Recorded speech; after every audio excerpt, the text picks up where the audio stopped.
Bom dia com Jesus.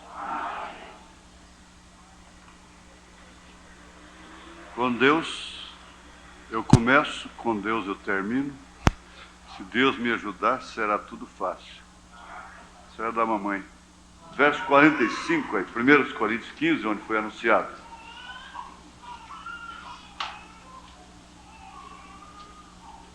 Vamos ouvir a Bíblia. Assim está também escrito: o primeiro homem, Adão, foi feito em alma vivente. O último Adão em espírito vivificante. Mas não é primeiro o espiritual, senão o animal, depois o espiritual. O primeiro homem da terra é terreno, o segundo homem, o Senhor, é do céu. Qual o terreno? Tais são também os terrenos. E qual o celestial? Tais também os celestiais. E assim trouxemos a imagem do terreno repetindo, e assim como trouxemos a imagem do terreno, do homem terreno, assim traremos também a imagem do celestial. Amém? Senhor, abençoe sua palavra em nossos corações. Vou sentar. Amém. Olha, tem tanta matéria aqui que até a minha irmã, outro dia, mandou esse bilhetinho para mim. Ela não pôs a data, tem muito tempo. É disso que a minha mãe, todas as vezes falava, orava assim de uma forma especial, que pegava a agulha do crochê. Com Deus eu começo, com Deus eu termino. Se Deus me ajudar, será tudo fácil. Se Deus me ajudar, tudo será fácil. E Deus me deu uma inspiração, aquilo lá não é do profeta, assim, particularmente dele. Aquilo é de Tiago, profeta e tudo, mas o termo em si, com inspiração que eu tive, dois quadros que a gente tem nos dois aposentos aqui em cima. Quando falamos mais com Deus, falamos menos com os homens. Em suma, é São Tiago, capítulo 3. Essa semana nós recebemos um conselho pelo rádio seguinte para os mestres. Mestre, o grande mestre começa em Tiago, capítulo 3. Vê lá o primeiro versículo. E a sequência. O grande mestre começa ali, em Tiago, capítulo 3. Então nós temos que falar somente aquilo que vem realmente trazer edificação para a igreja. Eu tenho recebido imensidade de inúmeros testemunhos de pessoas que foram feridas aqui, mas agradecendo. Disse: olha, eu fiquei 3 dias sem dormir, chorei, para dizer a verdade, fiquei revoltado com o Senhor, mas hoje eu sei que aquilo foi o amor de Deus. E alguns têm se tornado até meus inimigos, principalmente quando se trata de casamento. Me lembro lá na Avenida Goiás que uma moça foi humildemente no escritório e por fim ela acabou. Os pastores têm que correr esse risco. Foi casando com um rapaz assim mesmo e jogando ele contra mim. E ela sofreu tanto depois com aquele casamento, coitada, que ela daria tudo para voltar.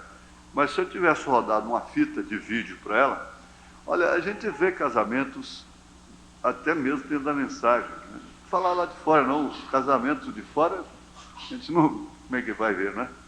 Tem nada que ver. Mas se a gente pudesse, a gente falava: moça, não casa com esse rapaz, não. Esse homem precisa amadurecer o suficiente para se casar. Se a gente pudesse, a gente falaria, mas não pode.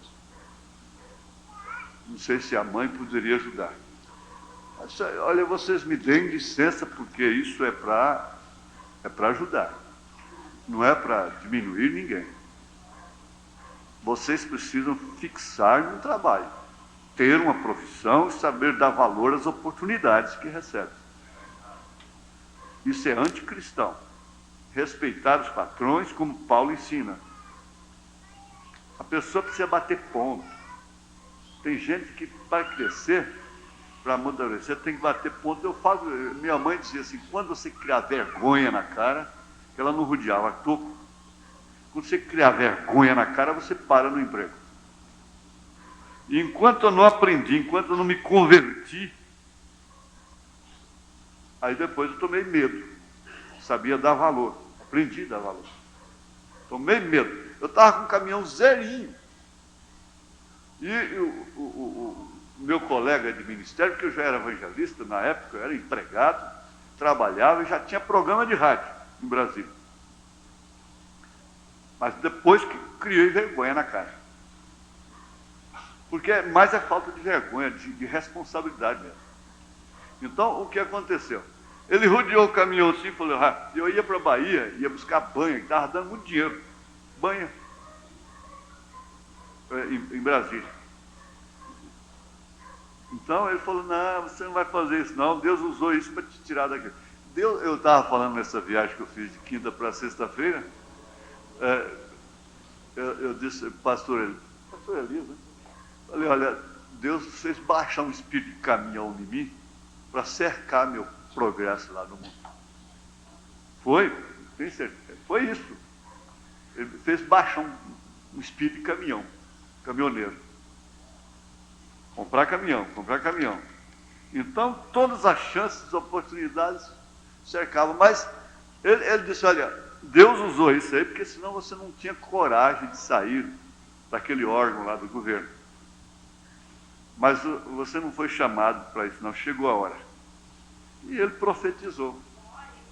Foi uma profecia, ele só faltou dizer, é assim diz o Senhor. Mas, de fato, foi assim diz o Senhor.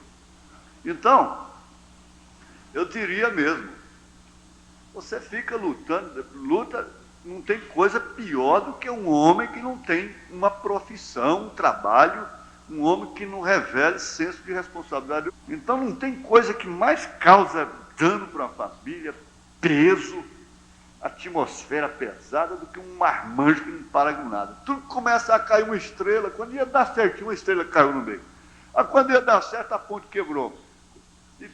Todo dia ele está explicando uma coisa que não deu certo. Mas é agonizante, mulher. Chega a ponto de mulher dizer, eu pergunto, qual a melhor coisa do seu casamento? Ela olha para a criança. É só o filho mesmo. Não é brincadeira, não. É preciso uma sacudida. Mecânico, marceneiro, pedreiro, seja o que for, um servente que começa aí firme, outro começa ali, esse rapaz aqui, ele trabalha de servente, mas com certa rádio, que é uma beleza, então vai se virando, não é? O homem que se vira, não fica na dependência dos outros, criando uma atmosfera terrível na família, aquela coisa toda. É preciso haver responsabilidade. Um irmão, ele não congrega aqui, congrega no interior. Ele é pastor porque desde criança que eu tenho vontade de ir para os Estados Unidos. Eu falei, então, quer dizer que esse espírito te pegou desde criança, né? Esse espírito te apanhou desde criança. E o certo é que ele, é melhor, esse espírito baixou. Vamos ver o que vai voltar lá dos Estados Unidos. Chega aqui, vai ter um edifício, vai ter uma casa, vai ter um comércio, vai ter um carro, vai prosperar, porque é só nos Estados Unidos que pode prosperar. Ele pode ser crente, ele pode se libertar. Não, a verdade é essa. Você casa com um homem que não trabalha, você vai ver que você vai ver. E dá tempo de ver se esse homem é trabalhador ou não. E quem não bate ponto e tem responsabilidade de estar na hora certa, lá no emprego, ele não vai ser responsável com filhos, ele não vai ser responsável com você na hora da doença, e assim por diante. Me perdoem se eu afeto alguém, se eu firo alguém, como diz o irmão Breno, mas o certo é isso. As perguntas, os gemidos são demais. Mas vocês, filhas, vocês são culpadas em grande parte. Fecha os olhos, põe um tapa e acabou. Por outro lado, se está bem, se é bem de vida, fecha os olhos também e sai da frente que é meu. Não é assim não. Sobretudo existe uma outra coisa sobre tudo isso. Então isso aqui já respondeu, porque não vai ter tempo, vai responder muitas perguntas. Essa aqui precisa. Se trata do ciúme, eu não sei se o irmão veio hoje, ele pediu desesperado, oração na sexta-feira passada, e eu tenho uma pequena preleção sobre o ciúme. Sim, esse é bom. Gostaria de saber se é pecado tomar álcool como remédio para o estômago, pois o meu irmão estava morto, entre aspas, não é? E meu pai deu álcool para ele e ele voltou. Que Deus continue abençoando, e a irmã assinou. Olha, isso é muito perigoso, porque se tratando de pressão baixa, a pessoa desmaia, fica como morta. Então o álcool, é simples, o álcool levanta a pressão, na hora. O sal, a cachaça, entende? Então, agora eu pergunto, e se fosse pressão alta que esse rapaz tinha? Fosse uma hipertensão, estivesse lá em cima, aí seu pai tinha acabado de matar ele. Porque ele levantava mais. O problema está aí. Aí que está a coisa. Como remédio, até veneno de cobra é remédio, né? Como remédio, como um socorro, tudo bem. Agora, o problema é quando precisa, a garrafinha já está no bolso. Aí eu carrego aqui, sabe por quê? É porque às vezes eu posso ficar com muita saudade, da tristeza, e eu tumbo. Eu tenho que botar uma brincadeirinha, não tem jeito. Eu sou o tipo da cozinheira que tem sempre uma pitadinha de qualquer coisa a mais. Onde é que eu vou primeiro? No jejum matinal ou no ciúme? Nós temos aqui as duas naturezas, baseado na união invisível da noiva. Como casamento e divórcio, a união invisível da noiva, casamento e divórcio, o sinal, essas mensagens não podem ficar esquecidas em casa. Se você é uma boa mãe nesse sentido, você vai botar essas meninas e vai botar esse culto doméstico pautado nessas coisas. Está certo que o programa do rádio é um culto doméstico, mas tira a afinidade, fica só por conta do rádio. Tem que haver uma afinidade familiar. Logo você vai ver aquele menininho fazendo perguntinha no culto doméstico, interessado e coisa e tal, e despertando interesse.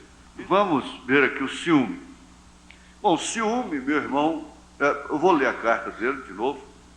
O pastor Joaquim vem por meio. É uma pessoa sincera, veja o que ele escreveu de uma maneira sincera, não é motivo de riso. Às vezes tem coisas que é séria e a gente ri, tudo bem. Não é gaiofando, não é?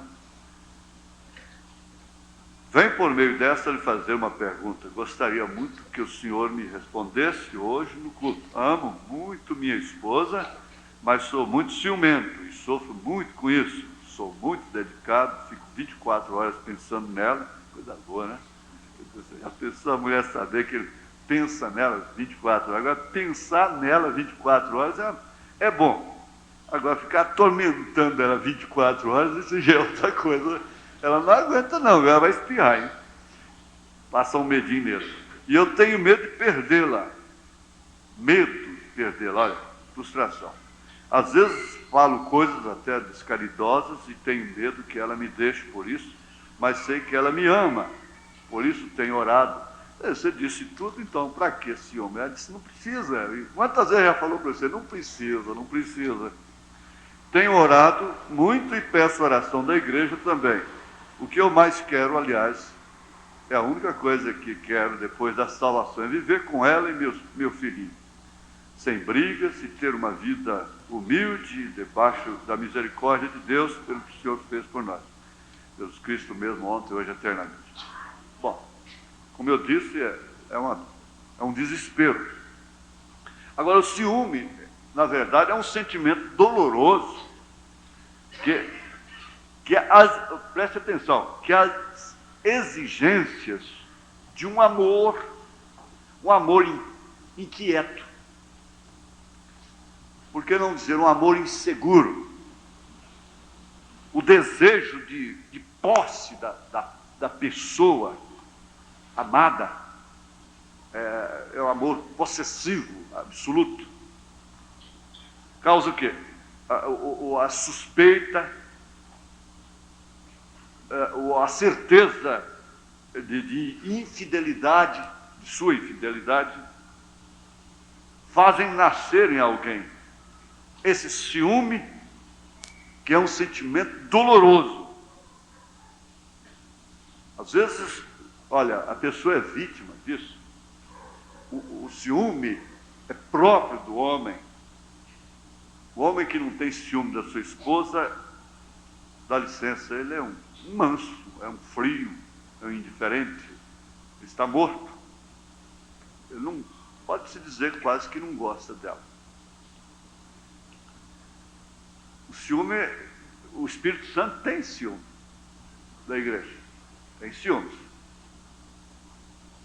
Agora a questão é disciplinar isso, porque o diabo pega todas as leis que existem, foi Deus quem as criou, mas o diabo pega e perverte. Põe o homem aquém ou leva o homem além. Sempre é perversão, a omissão e a comissão. O que, na verdade, é pecado. Tanto a omissão, que, aliás, a iniquidade, o termo iniquidade quer dizer omissão, ele quer dizer deixar de fazer aquilo que é correto. É iniquidade, deixar de fazer o que é correto. É omitir. Então você fica omisso, deixando de fazer aquilo que é seu dever. É um marido omisso, é uma esposa omissa, é pecado, omissa nos seus deveres, para alcançar uns tostões ali fora, se omite do dever de mãe, e assim por diante. Mas isso é iniquidade. Agora, você entende, por isso, olha, veja aqui, se uma moça vem a você e confessa determinado acidente na sua vida, acidente de ordem moral, né? Você precisa orar muito sobre aquilo. Em primeiro lugar, ela fez de você um confessionário, um confessor. Então você tem que ter a dignidade diante de Deus de nunca passar aquilo para quem quer que seja.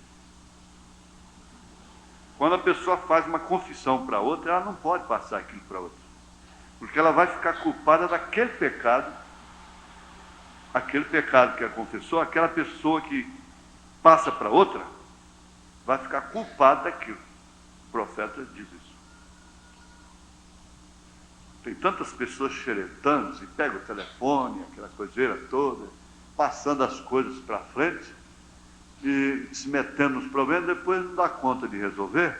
O profeta diz, se você não resolve, você fica culpado daquilo. Tem tantos apóstolos por aí que eu tenho pena deles. Então, essa confissão, não importa, a gente escola é difícil, né? É o jeito.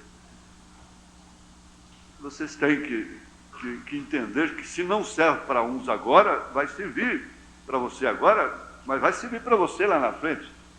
Vai servir para você. Nós temos alguns irmãos aqui que estão sendo preparados para o ministério ainda, e às vezes até pessoas de idade já não sabem.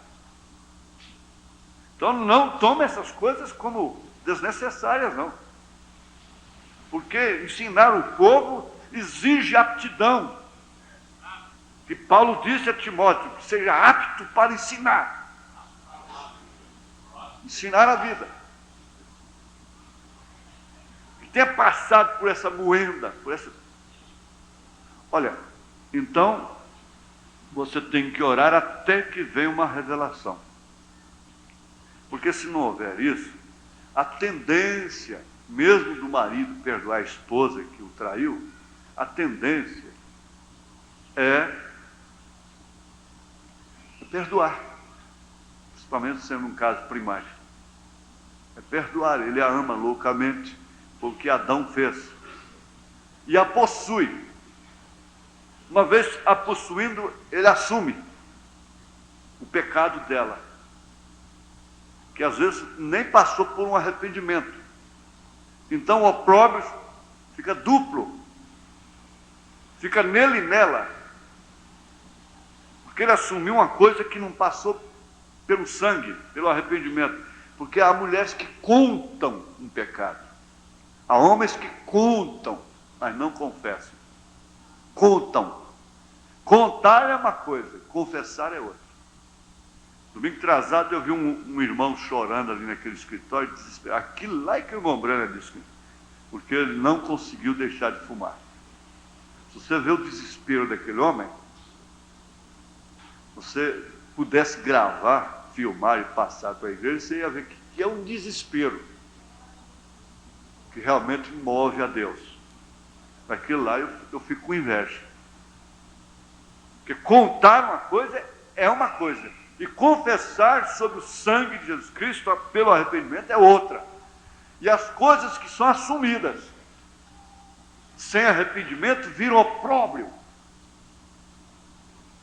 Aquilo fica uma vergonha por 10, 20, 30, 40, 50 anos, o tempo que for, diz o irmão Branham. Gente, olha, eu sei que há muitas pessoas aqui, irmãs, e o profeta diz isso. Gente, eu firo o sentimento de muitas pessoas. Mas vocês têm que ter confiança. Vocês têm que dizer, mas eu sei em quem tem crido. Só que nós temos que ser esclarecidos. Agora, aquela confissão feita sobre a base apenas da consciência, questão de consciência, acarreta um opróbrio. E ele aceita, ele concorda. Então o profeta diz: você diz para ele, querido, benzinho, amor, tal tempo assim, eu fiz isso. Ele disse, pode ter passado 20 anos. O profeta diz assim, na mensagem, perguntas e respostas, número 9, parágrafo 185. Ele tem direito, o profeta diz assim, Jesus disse que ele tem direito de repudiá-la e casar-se com outra mulher. Por isso é que precisa pensar muito, orar, porque por outro lado ele disse, se você aceita por revelação divina, aquela moça pode, quem vai decidir ela vestir de branco é você que é o fórum dela. Quem vai decidir, o fórum de uma moça que foi noiva, é o rapaz, é o próximo rapaz. Ele que vai decidir se casa com ela ou não. Não é ninguém não é pastor, não é diácono, não é igreja. Isso é que tem que ser compreendido à luz da palavra. Mas o que eu quero, eu não sei falar essas coisas sem pregar, porque vem uma inspiração. Então, passam os anos, aquilo fica aquela cobrança no homem. Esse homem passa a ter um ciúme que é inspirado por desconfiança. Ele tem um ciúme que o adoece, que lhe causa um sentimento doloroso na alma dele, na estrutura masculina dele. Porque o amor é exigente. O amor ele tudo suporta, ele tudo crê, ele tudo espera, ele não age com indecência, mas ele exige correspondência. A correspondência, a fidelidade é a água que rega essa árvore. Porque se não houver isso, ela morre, ela seca. Agora, meu irmão, se você não vê índice de infidelidade nessa sua esposa, eu nem sei se ela teve passado que a marcou. Você não faz menção disso. Talvez não. Quer dizer, 90% que não. mesmo se houvesse. Mas você não tem a maneira de você se livrar disso aqui. Você não tem, de fato, suspeita quanto à sua fidelidade. Agora você adoece, porque o ciúme adoece. Porque a suspeita ou a certeza de sua infidelidade. Não é o seu caso. Agora, o ciúme como zelo carnal, ele causa o quê? Emulação, competição, rivalidade, despeito invejoso. Então aquela mulher persegue aquele homem com despeito invejoso, aquele homem persegue aquela mulher com despeito invejoso. É um despeito invejoso, quer dizer, aquela moça não pode casar com outro mais nunca, porque ele se confina dentro dessa caixa e passa a perseguir. Então é um despeito invejoso. Com isso ele se deprecia, se diminui, se desgasta. Ele se humilha. E na verdade é inveja. Olha, veja, ele se enquadra aqui, ó. Ele se enquadra em Gálatas capítulo 5, na carta de São Paulo aos Gálatas, capítulo 5,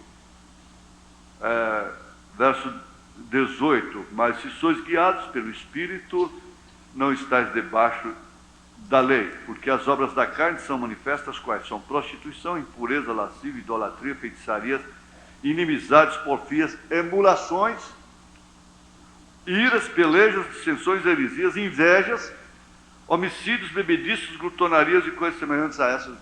Não existe. Tais coisas praticam no reino do reino dos céus. Então, isso, ampliando a sua pergunta, você não está enquadrado aqui num despeito invejoso, porque a sua mulher não te largou e está com outro homem. Entenda, por favor, nós estamos estendendo, ampliando o assunto. Então, mas a emulação fica dentro de casa. A rivalidade causa transtorno dentro de casa. Às vezes a pessoa está comendo, alimentando uma das horas mais sagradas, corta. A pessoa tem que sair da mesa, às vezes até chorando. Aquilo faz um mal terrível para a saúde e para o casamento. Está numa hora íntima lá, arrefece tudo, por causa desse ciúme doentio, que é como o medo de assombração que um rato causa, é um ladrão em cima da casa. Mas ele vai mais além um pouquinho, ele é um receio de perder alguma coisa ou pessoa amada. Esse ciúme. Com razão você está pedindo oração, está certo. Mas eu aconselho você partir para um diálogo com ela. Dizer, olha, isso é uma doença que eu tenho, você precisa me ajudar, ora por mim. Evita ao máximo de aparências que possam me... Agora, é um receio de perder alguma coisa ou pessoa amada. Até entre mulheres, entre amigas, existe isso. O ciúme um ciúme que até fica sujeito a julgamentos de terceiros. Mulher ciumando de mulher. Então, e mesmo entre homens, amigos que se tornam tão amigos que esse amigo não pode arranjar outro amigo, não pode sair com outro amigo, não pode pescar com outro amigo, porque não levou ele, pronto, acabou a amizade. Não é assim. A amizade tem que ter um círculo aberto. Espera aí. Mas tudo tem que ser só com você? Se não for com você, acabou a amizade.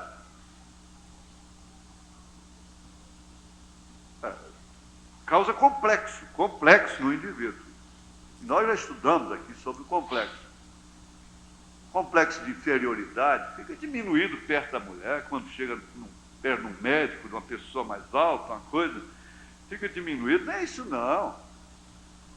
Ela, por sua vez, sabe se cuidar, ela é sábia. Agora, o Espírito Santo tem ciúmes. Isso está na carta a São Tiago, apenas um exemplo, que Tiago disse no capítulo 4, versos 5 e 6. Ou cuidais vós que em vão, diz a Escritura, já está fazendo menção da outra Escritura, o Espírito que em nós habita tem ciúmes, mas esse Espírito que em nós habita é o Espírito Santo, tem ciúmes. Mas o que causa ciúmes do Espírito Santo? Dá maior graça para a mulher, para a igreja. Ele a protege. Ele diz, antes dá maior graça. Dá maior graça para ela. Então, aqui se tira alguns adjetivos, alguns... É adjetivo mesmo? Espera aí.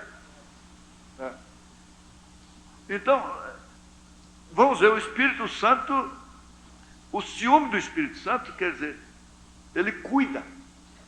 Ele cuida, e você?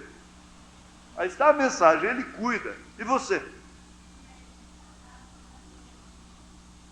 É como aquele mestre, na mensagem, Molani, disse, ora, a melhor maneira de se tirar o osso da boca de um cachorro é lhe dando um pedaço de carne. Isso sem ele te morder. Agora, a melhor maneira de proteger tanto um lado como o outro é oferecendo o que pode de melhor. Agora, tem uma coisa, você não pode competir. Um casamento que o homem tem que competir para ter sua esposa, não é casamento. É como um filme que eu conheço, esqueci o nome dele, eu recomendaria, mas eu sei que a mulher, mãe de 3 ou 4 filhos, ele já grisalho, aparece lá uma moça muito bonita, tentadora, não sei se ele era professor dela, o que era, e acaba se apaixonando por ela. E no fim, ela disse, olha, eu não posso competir com ela. Eu dei à luz esses filhos. Veja aqui, por que eu estou assim? Ao seu lado todo esse tempo. Agora, você quer que eu vou competir com ela? De que jeito? Eu não posso competir. Eu só posso competir com a minha qualidade, com a minha fidelidade, com a minha honestidade, no posto do meu dever. E isso aí eu posso competir com ela. Mas em beleza, não, eu não. Ela acabou vencendo. Ela venceu pelo diálogo, mostrou isso para ele, e ele voltou para casa. Eu não posso competir com ela em aparência, em forma feminina, não. Por quê? Eu sou a mãe dos seus filhos. Agora, eu posso competir com ela na fidelidade, na honestidade. Vamos ver se ela vai ser honesta para você depois de tantos anos, como eu fui e sou para você.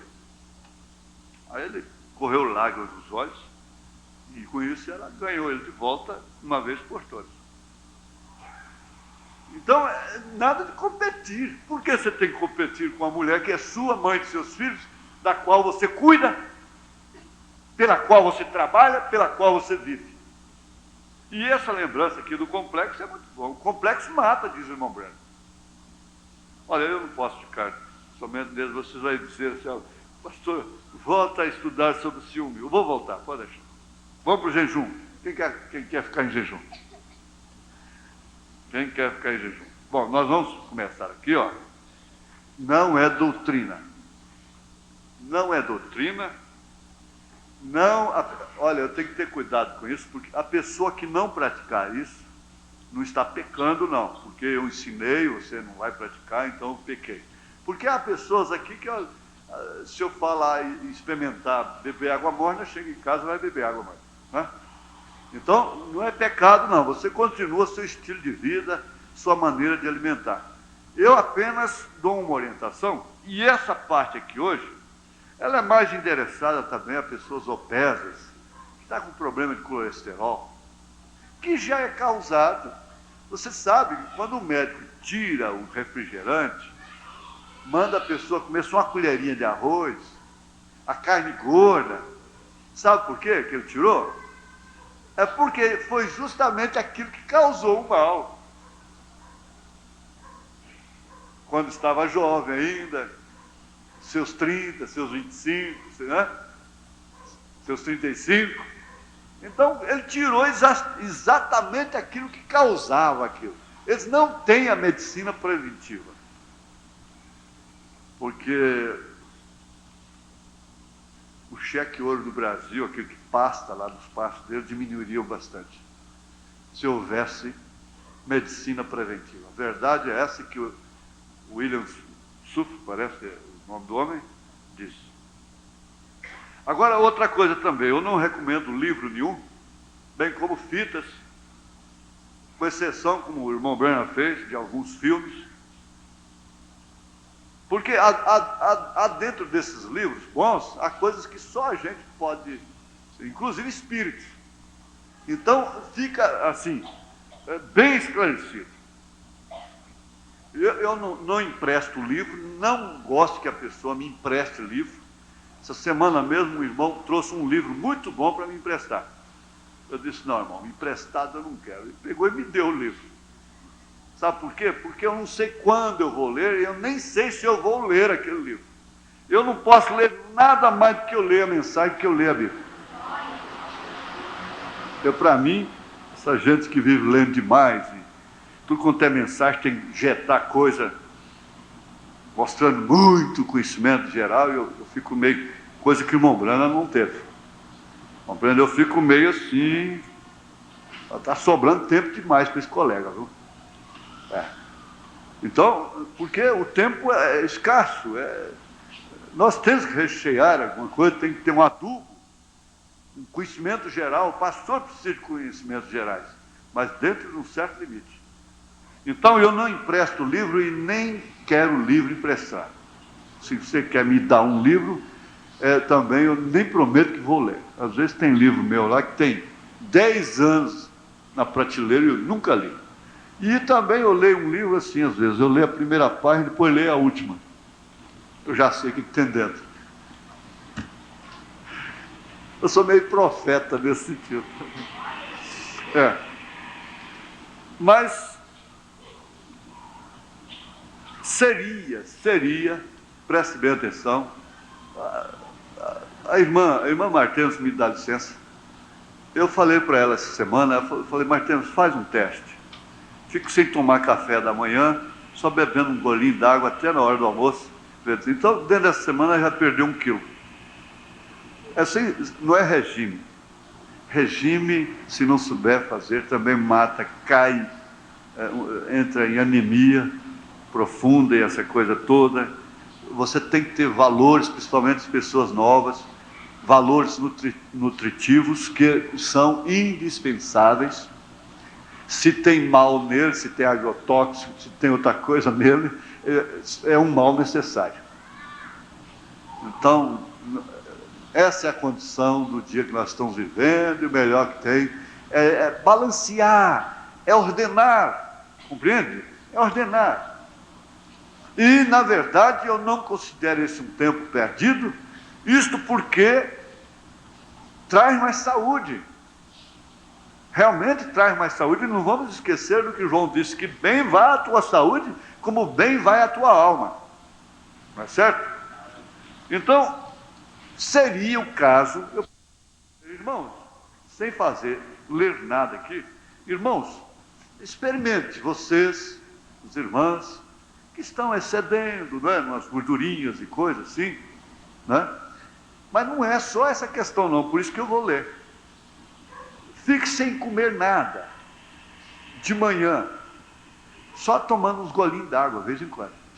Período em período, vai lá e toma pouco d'água, não toma copazos de água, um pouquinho d'água até quase na hora do almoço.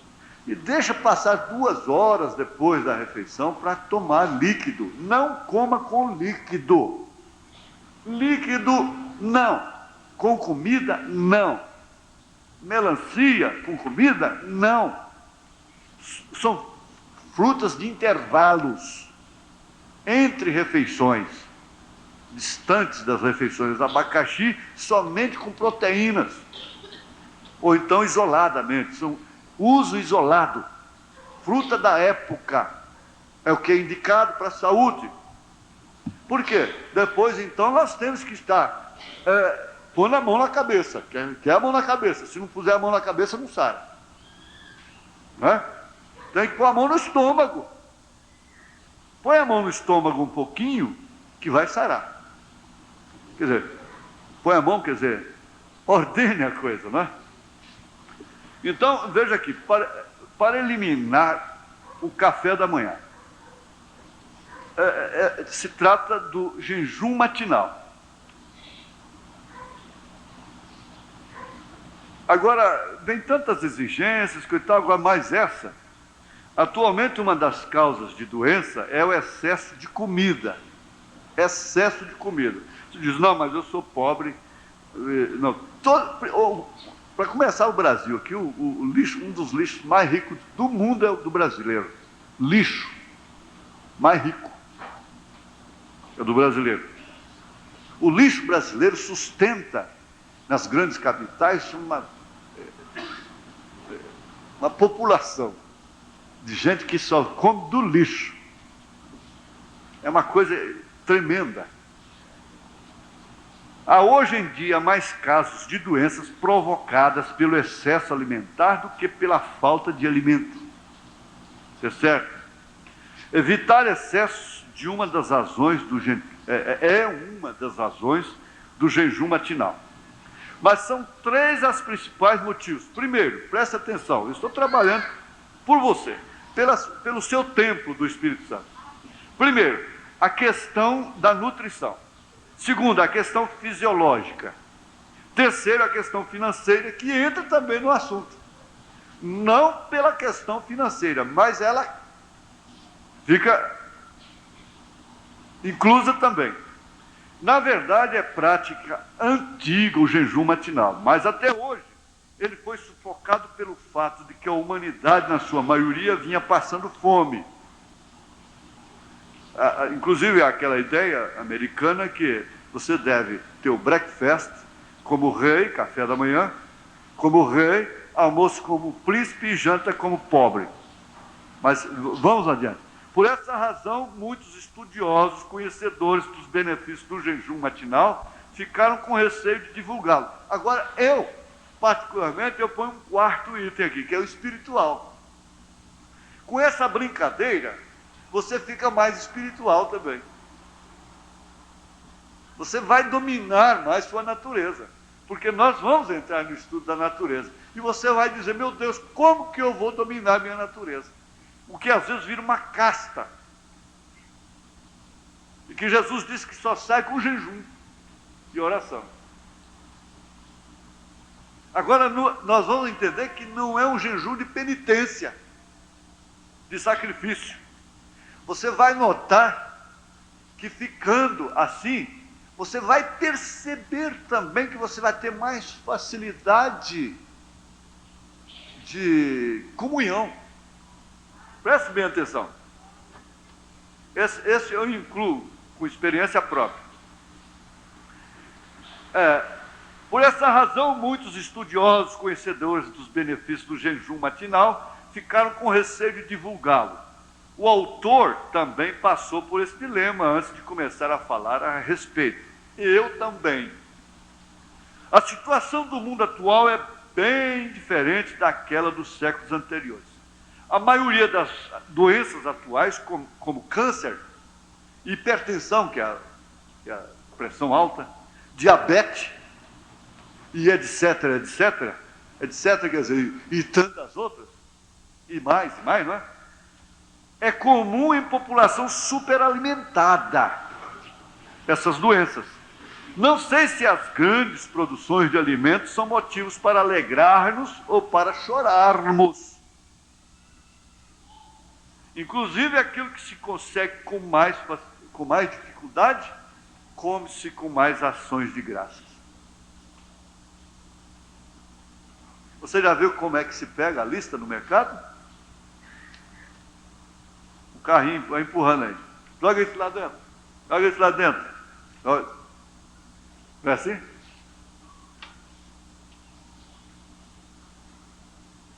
Agora, vamos para evitar excessos. Nada de penitência. Como método para evitar excesso alimentar, podemos pensar em diminuir a quantidade de comida a cada refeição ou diminuir o número delas. E eu quero antecipar uma coisa aqui que vocês devem guardar. Não é questão de quantidade, é questão de qualidade do que se come. Porque o estômago dilata. E ele retrai também. Agora, aqui a mãe, o pai precisa pensar, a pessoa tem que raciocinar na questão da qualidade e não da quantidade. Eu adianto isso. É fácil falar na diminuição da quantidade de comida, mas praticarmos isto é muito difícil. Porque macarrão, arroz com galinha, galinha com arroz, com piqui, um caldinho de peixe com arroz amarelo que eu comi só um tiquinho, eu não sei qual foi tanto, essa semana lá em Cocalim, meu Deus, misericórdia. Conforme o provérbio, barriga 80% cheia, não tem doença, isso é um provérbio, entre aspas. Vê-se que barriga 80% cheia não tem doença. O médico diz ao contrário. A casa em que o sol entra é que o médico não entra. A casa em que o sol entra, isso é figurativo também. É alegoria. Que a luz entra, esclarecimento. Então não fica a prateleira cheia de remédio. Eu tenho muita coisa que você chama de remédio, mas não é remédio. Não, aquilo lá não é remédio. Inclusive a homeopatia, que é o mais recomendado, não é? Então, a casa que o sol entra, essa casa cheia de flores secas, de quadros demais, abafada com cortinas, cheia de fungo, carpete, essa coiseira, é uma casa doentia. Por causa dos fungos e coisas, não é? Então, é provérbio, barriga 80% cheia não tem doença. Não, isso é o que dizem. Vê-se que desde os tempos antigos eram conhecidos os malefícios do excesso alimentar. Mas na realidade é difícil largar o garfo antes que a barriga esteja completamente cheia. Porque, adianta também, você deve deixar sempre o prato com vontade de comer mais um pouquinho. Porque essa é que é a boa comida. Que comida triste é aquela que você larga com fome, com vontade de comer mais e larga porque não dá conta. Porque está salgado demais, porque está duro, porque não tem sabor, aquela coisa, né? Eu vi um filme também instrutivo, que o marido era tão amoroso, tão educado com a esposa, mas coitadinha, ela aprendeu a tocar música, fez tanto, aprendeu letras, formou em letras e tanta coisa, mas esqueceu da cozinha. E ela fazia comida para ele arrumou uma tosse, uma coisa assim, uma desculpa de ir no banheiro. Ele dava um jeito assim de adoecer na mesa para ir no banheiro. Eu tenho que contar as coisas como são. E ela fez lá uma feijoada assim, aquelas coisas nadando na água assim, né? Mergulhando, ia lá em cima, voltava, e ele pôs aquilo na boca, aquilo começou a inchar. E ela não parava todo o tempo falando, e todo o tempo perguntando se estava bom, e ele, tá ótimo, querida. Ele não demonstrava. Já veio mal de novo. Vai lá no sanitário, jogar lá e dar uma descarga aí. Estou indisposto. Ia na casa de um amigo dele, que era companheiro dele, de profissão, tinha que comer lá, escondido. Bom, isso é um caso que pouco acontece. Agora tem a outra que faz o trem tão bom demais. Mulher danada. Mas você tem que deixar ainda com vontade de comer mais. Agora tem uns que esquecem que comeu. Tem um aqui que come 2 pratadas, depois fala, eu esqueci que comer. Por outro lado, diminuir o número de refeições, ou seja, dentre as 3 refeições diárias, eliminar o desjejum é o mais fácil entre essas 3. Porque torna-se um hábito saudável. No princípio só é que vai ter dificuldade, bem como não comer com líquido. As primeiras vezes a pessoa estranha, o que também, a gente estuda a refeição, a comida in e a outra. É só eu. Aí, quem sabe aí? Eu sei que uma é seca e a outra é úmida, molhada. A mais indicada é a seca, porque o bolo digestivo, a digestão é muito melhor. Então, e não causa o estreitamento de esôfago. Quem come engolindo igual pato, completando com líquido, então o esôfago vai estreitando. Esse mal de estreitamento do esôfago é mais causado por causa disso, comida com líquido. Agora eles não vão te ensinar isso, o médico não vai te ensinar isso. Então, eliminar o desjejum é o mais fácil de todos. Ao acordar depois do banho, pode-se perfeitamente sair para o trabalho ou para a escola sem o café da manhã. É claro que há pessoas que conseguem diminuir a quantidade de comida, são a maioria. O jejum matinal é mais fácil de ser eliminado também sob o ponto de vista social. Mas a razão pela qual escolhi o jejum matinal é devido às questões fisiológicas anteriormente mencionadas. Alguns leitores devem estar pensando que com o jejum matinal, como comer de manhã, poderão sentir muita fome no almoço e acabar comendo mais, o que seria pior. É como querer aprender a nadar fora d'água. Pode ser que após o início do jejum matinal, durante algum tempo se venha a comer mais no almoço. Mas logo as experiências de muitas pessoas, vocês vão notar, o jejum matinal proporciona maior disposição para o trabalho, para os estudos, para a leitura, para a oração, além de melhorar a digestão. Então é preciso vê-lo sob o ponto de vista fisiológico, porque então não teria sentido. A segunda razão do jejum matinal baseia-se numa questão fisiológica. Primeiramente, o nosso organismo trabalha na excreção até o meio-dia. Não está, portanto, preparado para a digestão e absorção de alimentos. Está eliminando as toxinas do dia anterior. O Dr. Walbeck disse, nós devemos comer até o meio-dia, não devemos comer até o meio-dia, mas fazer 1 ou 2 refeições diárias até o meio-dia. É um período ideal para excreção, 2 refeições diárias, ponto, né? Até o meio-dia é um período ideal para excreção de produtos nocivos, que hoje então está predominando. O agrotóxico, aquela coiseira toda. O seu alface deve ser posto na geladeira, pelo menos de um dia para o outro. Verdura não deve se comer no dia que compra, porque não sabe se foi tirada naquele mesmo dia, sem o tempo suficiente lá que foi aplicado o veneno nela, põe dentro da geladeira. Se as pessoas comerem pela manhã, não poderão observar as substâncias nocivas da urina. Por que para fazer um exame de sangue você tem que ficar em jejum? Por quê? Significa realmente que as toxinas estão no sangue e elas têm que ser eliminadas para dar um exame do seu estado real do sangue, porque completou o ciclo, ele eliminou. E os exames não são bons, não são reais se eles não tiverem 12 horas de jejum. Aí que está a coisa. Se as pessoas comerem pela manhã, não poderão observar as substâncias nocivas da urina. Comer pela manhã é um hábito. É questão de hábito. Esse hábito, uma vez quebrado, jamais retornará. Pois comer pela manhã não tem razão fisiológica. É questão de hábito. O autor, muito interessado na teoria de Walbeck, obteve um resultado da experiência realizada por Sanoni, na França. Refeição da cobaia. Veja, desjejum e jantar. Toxinas eliminadas na urina, 66%.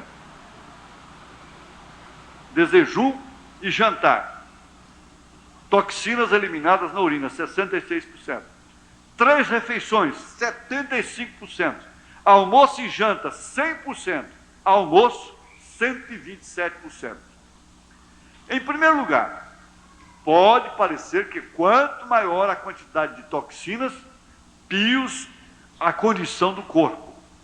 Mas quanto mais excretamos, tanto melhor para a saúde. Não há necessidade de dizer quanto maior o tempo de permanência de toxinas no organismo, tanto maior o número de males por elas causados.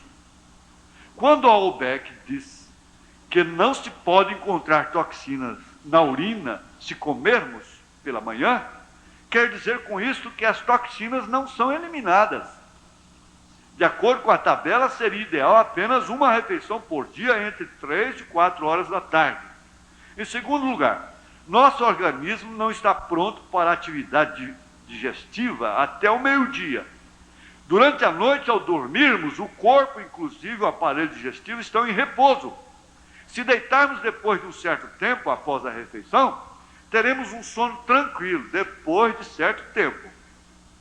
Por outro lado, se comermos algo antes de dormir, teremos sonhos não muito agradáveis. É o que chamamos pesadelo. Todos já passamos por esta experiência. Eu tenho um amigo aqui, que não está longe de mim, que viemos do mato lá às 10 horas da noite comer mandioca com carne de porco.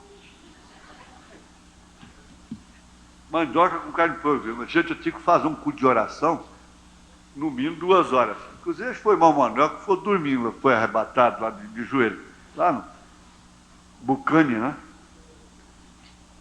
Falei, esse homem vai morrer essa noite se ele dormir agora, né? Portanto, se comermos pela manhã, deve-se comer coisas macias e leves, como na saída do jejum. Mas o ideal seria sair do jejum com ingestão de água, gole a gole, pois... eu saltei aqui. O descanso do aparelho digestivo durante a noite é uma espécie de jejum. Todos sabemos que não se pode comer muito ou rapidamente, comer depressa, logo após a saída do jejum. Dá graças, né? O café da manhã, em inglês, que é tem uma pessoa aqui que só exige breakfast, é o breakfast, que significa quebra de jejum. Break, quebra. Fast, jejum. Então, o café da manhã é quebra de jejum.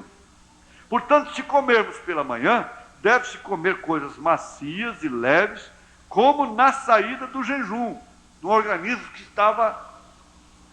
estava em repouso. É a mesma coisa você sair correndo sem um aquecimento.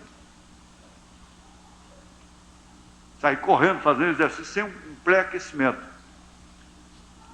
Mas o ideal seria sair do jejum com ingestão de água, gole a gole, pois não há nada mais suave do que a água. Primeira coisa que você deve fazer de manhã é tomar água.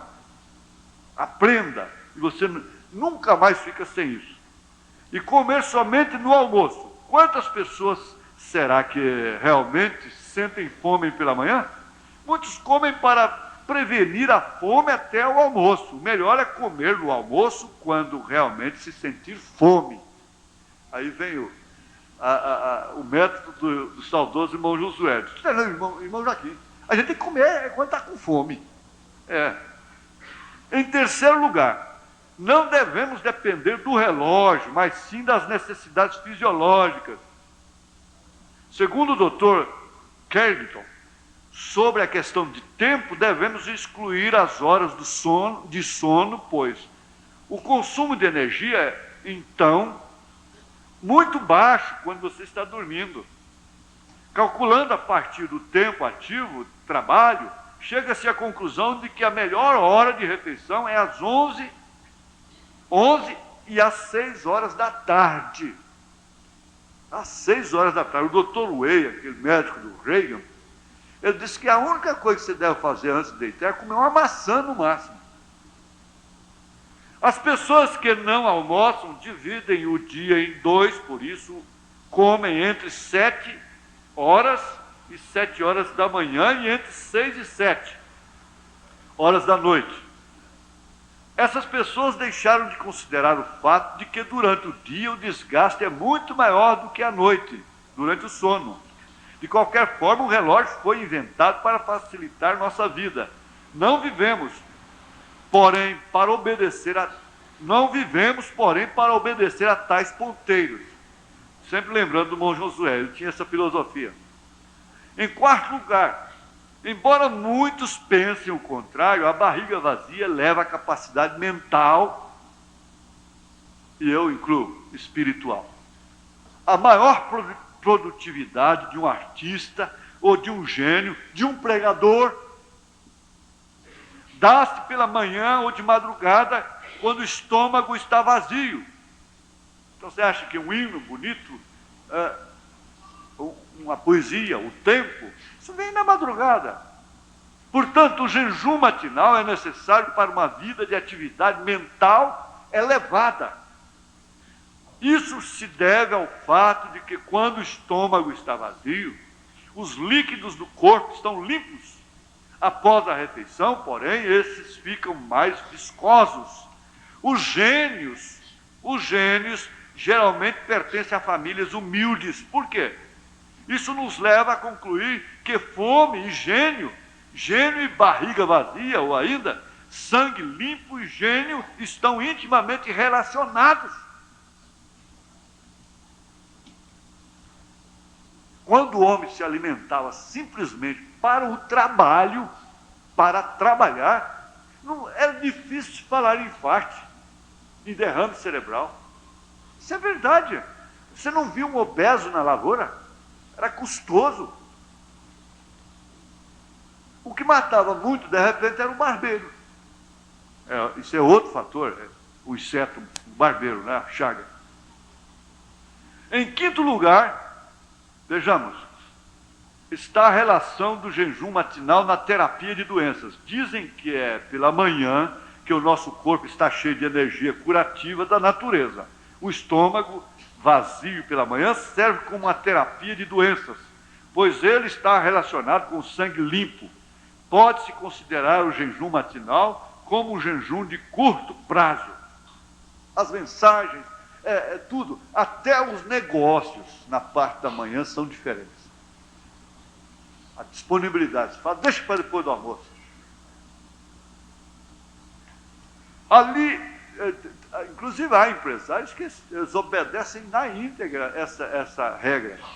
Certas decisões, eles só tomam reuniões decisivas, só fazem na parte da manhã. Não são todos, é claro. Além desses fatores, o jejum matinal aumenta o apetite. Ele aumenta o apetite. Curam-se inconscientemente todas as doenças, principalmente as que estão relacionadas com o aparelho digestivo. Diminui também a transpiração desnecessária, o suor. Os que transpiram muito perderão esse sintoma ao praticar o jejum matinal. Essa experiência já foi vivida por inúmeras pessoas. Você vê, essas pessoas aí que não podem ficar num culto de paletó, tem que ficar lá fora se banando. Vai ver o jeito que eles comem. A cabeça fica leve. No famoso livro de J. Gill, intitulado Terapia do Rejuvenescimento, há um capítulo que fala sobre o jejum matinal. Nele está escrito: estimula a mente, deixando a cabeça leve, cria a capacidade de suportar bem a fome e o sofrimento, fortalecendo quem o pratica. São tantos os benefícios que é difícil relatá-los por um com a caneta. Um por um com a caneta. São tantos que é difícil relatar. E também entra o fator financeiro. Deixando um pouco de lado os aspectos biológicos, o autor quer dizer que, sob o ponto de vista financeiro, não há necessidade de maiores explicações. Acredita que os leitores já tenham calculado o dinheiro e o tempo que serão economizados com o jejum matinal. O autor confessa que o único efeito colateral que vem sentindo por ter divulgado o jejum matinal é receber cartas com 1000 perguntas que lhe tomam muito do pouco tempo que tem. Há casos em que se perde peso ao fazer o jejum matinal, mas é apenas perda de inchaço ou massa desnecessária que está no seu corpo. O peso logo se estabilizará, e se for necessário para o organismo, ele engorda o necessário. Mesmo um lactente ou crianças em pleno desenvolvimento podem fazer jejum matinal. Só que, nesses casos, os responsáveis precisam orientá-los com convicção, pois nos jovens os efeitos psicológicos são fortes. Até que os que fazem trabalhos pesados podem praticar o jejum matinal. Muitos praticantes de arte marcial fazem jejum matinal e nos dias de competição, além do jejum, comem muito pouco no almoço. Dizem que comer pela manhã e almoçar tiram o reflexo e agilidade na hora de competir. Os pássaros migratórios somente levantam voo quando o alimento estiver completamente digerido, deixando o estômago vazio. Eles só voam com o estômago vazio. A barriga vazia, o prazer de sentir fome, é o que na realidade todos nós buscamos. Porque quando encontramos a comida, ela tem sentido para nós. Então por que aquele moleque jogou o suco de laranja na parede lá? Por quê? O jejum matinal e a história. Antigamente no Oriente só se comia 2 vezes ao dia, segundo a história da dieta. Mas existem 2 teorias sobre esse fato. A primeira diz que as 2 refeições eram o desjejum e o jantar. E a outra afirma que as refeições eram o almoço e a janta. O autor, particularmente, é adepto da segunda teoria, pois, segundo a história do reinado, o imperador Go-Daigo, 1318-1339, descendente do imperador Chung-Sung do Koryo, antigo nome da Coreia, no livro Rotina do Imperador, escreve que a primeira refeição do imperador era ao meio-dia. Mas esta época era conturbada por constantes guerras, sendo que muitas vezes as batalhas começavam pela manhã e só terminavam à noite, impossibilitando que os guerreiros almoçassem. Então tornou-se necessário prevenir já pela manhã a fome que viria à tarde. Assim passou-se a comer pela manhã, à tarde e à noite, fazendo-se 3 refeições por dia. Há quase 3.000 anos está escrito na Bíblia: desgraçada de ti, terra, cujo rei é menino e cujos príncipes comem de manhã. Ditosa a terra, cujo rei é de uma família ilustre e cujos príncipes comem a seu tempo para fazerem as forças e não para lisonjearem o apetite. Eclesiastes 10, versos 16 a 17. Como e quando começar o jejum matinal? Ao acordar, cerra os 2 punhos.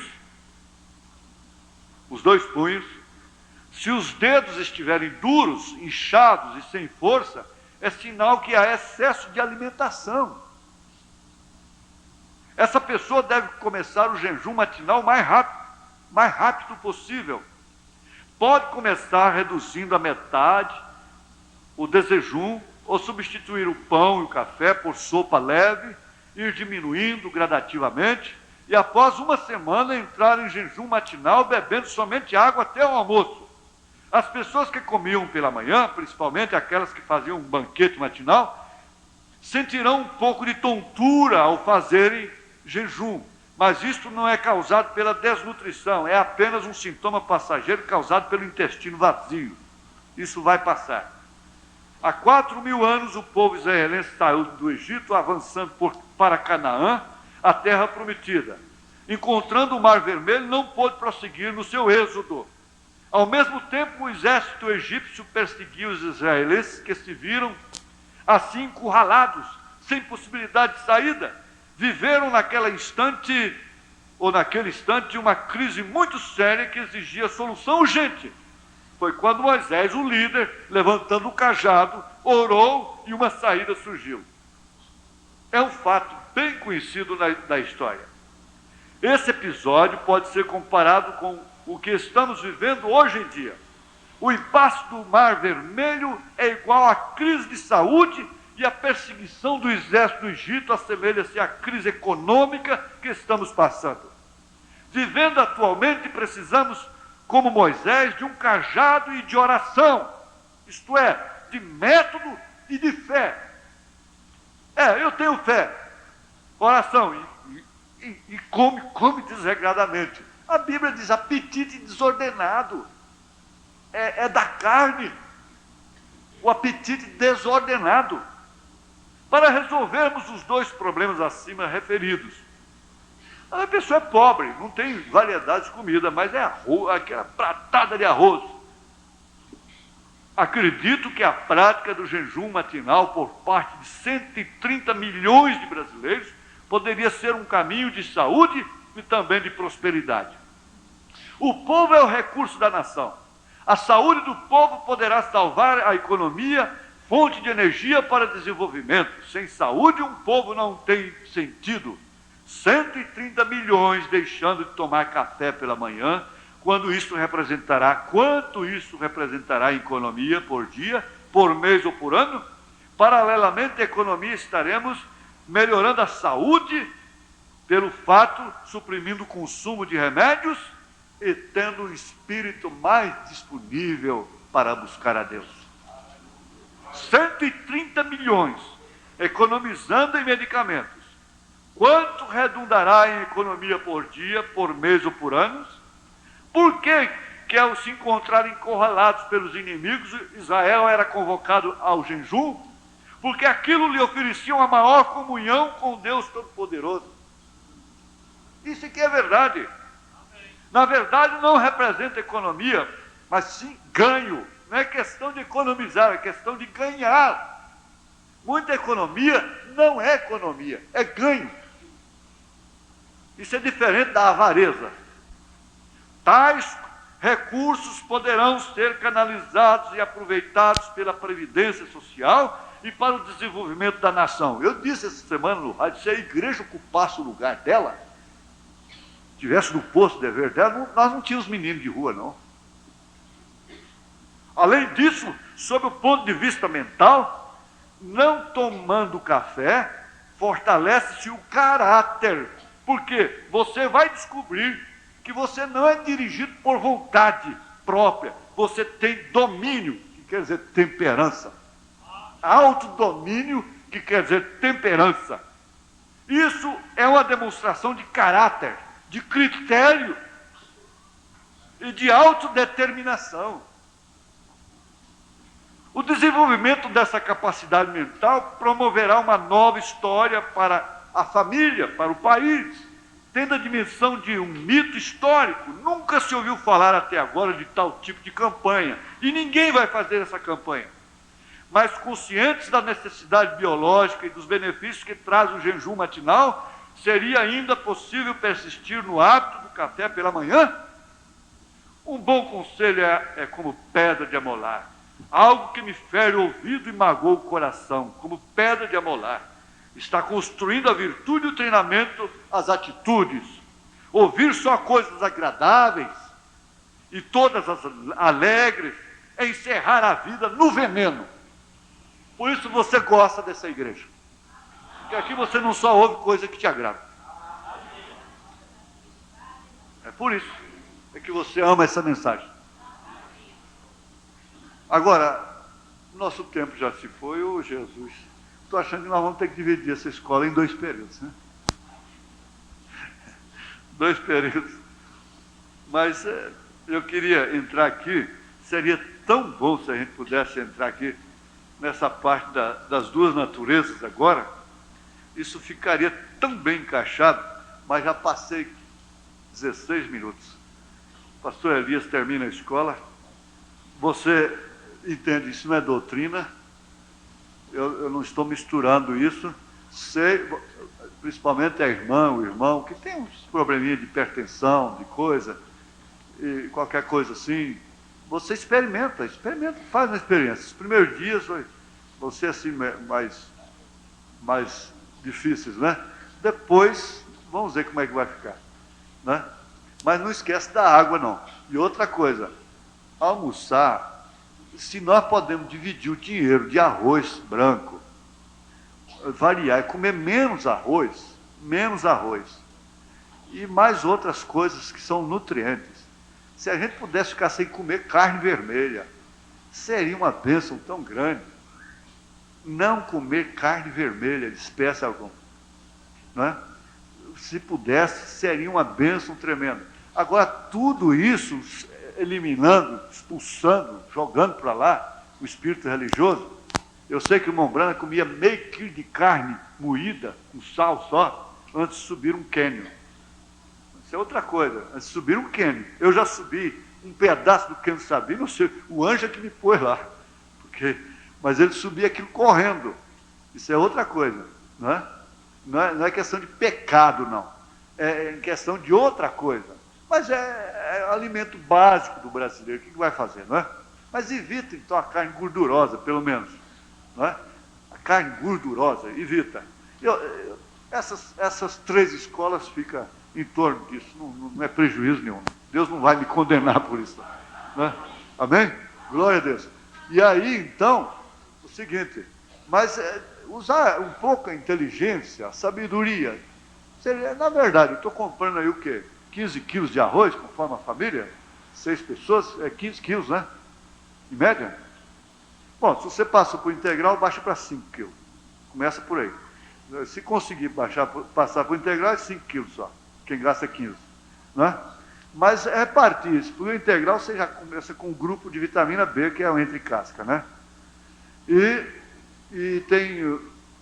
tem pessoas que falam, não, então nós vamos dividir esse orçamento aqui do arroz com outras coisas que são nutrientes, mais nutrientes do que o arroz. Vai mistura, porque, por exemplo, lá nos Estados Unidos, arroz é mistura, não é básico.